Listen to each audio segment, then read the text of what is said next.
Okay, we go. Mr. Chairman, thank you very much. Appreciate it. Everybody, thank you for your statements. Ms. Klobuchar and our Republican senators. I'll try to be as brief as I can. I agree that there's no question we're better than we were back in 2008 and 2009. I agree with that. That's undisputable. But I will argue we can do a whole lot better. It's been a 2% recovery. It's been a 2% recovery, which is either one of the slowest or the slowest since World War II or since 1960. And I think growth is about half of what it should be. And I think coming off that dreadful crash in 08, you know, we probably could be growing the economy as much as 5% for 3, 4, 5 years. We could. I think the potential is there for it. Frankly, while I fully agree we've had some much better news in non-farm payroll jobs, it's undisputable, I just want to note, to me at least, we're barely in recovery when it comes to business investment, CapEx. It's one of the most vital signs. It's also one of the best job creators.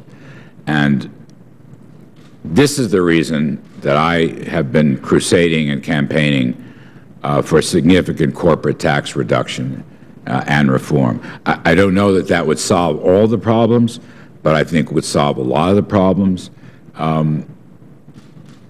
We're losing cash and we're losing plant and equipment to overseas.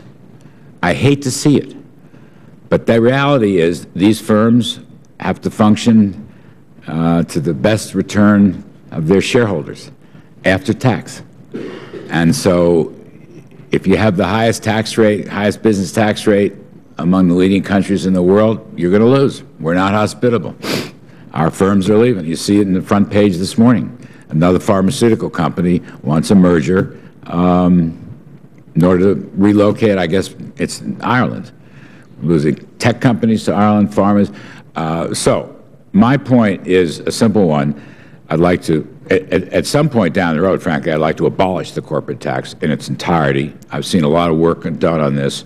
It's a very doable proposition. But for now, I would recommend a 20% corporate tax rate, which would put us about on par with Great Britain. The UK has the best economy in Europe. They're growing a little better than 3%. 20%. Canada, I think its federal rate is 15%.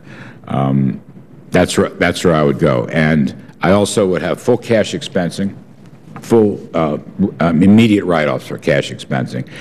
And I would abolish every other deduction and credit in order to get that. If you want it to be revenue neutral in static terms, or if you want to price it out in growth terms with a little supply side effect, whatever you have to do, get rid of the deductions, you know? And that's one of the reasons, if I can just put an advertisement in, it doesn't have a thing to do with the corporate tax, I am strongly in favor of abolishing the XM Bank and all other forms of corporate welfare. I just wanted to say that. Now, other areas, we have problems. You both noted it. Jared's a labor expert. The numbers have improved, but there are big holes in the labor story. There are big holes in the income story. There are big holes in the wages story. Big holes. And it's been a very, very weak recovery in the jobs area. I will say, this is my view, editorial view, but I've been involved in economic policy on and off for a very long time.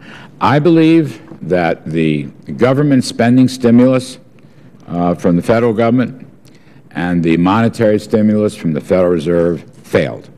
Both failed. I believe these so-called fiscal multipliers failed. I believe the money multipliers failed, and particularly with the collapse of velocity and the risk aversion and the huge appetite for safe cash. So it all failed. In fact, on money, I'm an ex-Fed guy many, many years ago.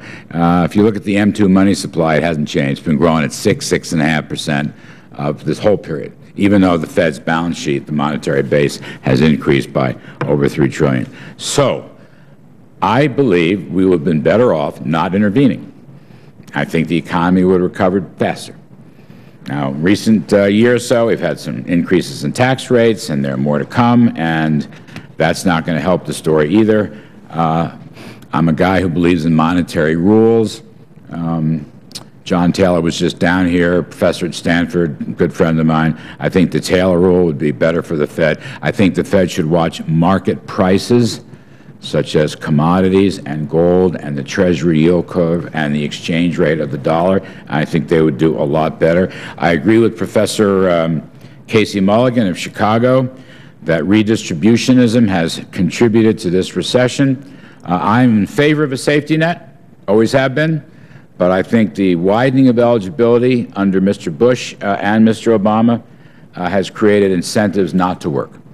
And I think whether it's food stamps or disability insurance or long-term unemployment, I don't want to sound hard-hearted, but I think it's not in their interest to get off. The marginal tax rate of getting off those programs can be as high as 80 and 90%, and I think that's been another problem. So I'll just add some lighter regulations. We can get into this later on. One point, finally, something I'm an optimist at heart. I love to be an optimist. I don't see a recession. I don't see a recession. And I kind of hate it when people try to politicize the numbers. All right, I've given you my best view on the economy, and it's no secret that I'm a Reagan supply-sider. I'm not breaking any news there. But I will say this. In terms of the, what I'll just call the ultra-pessimists, I don't believe them either.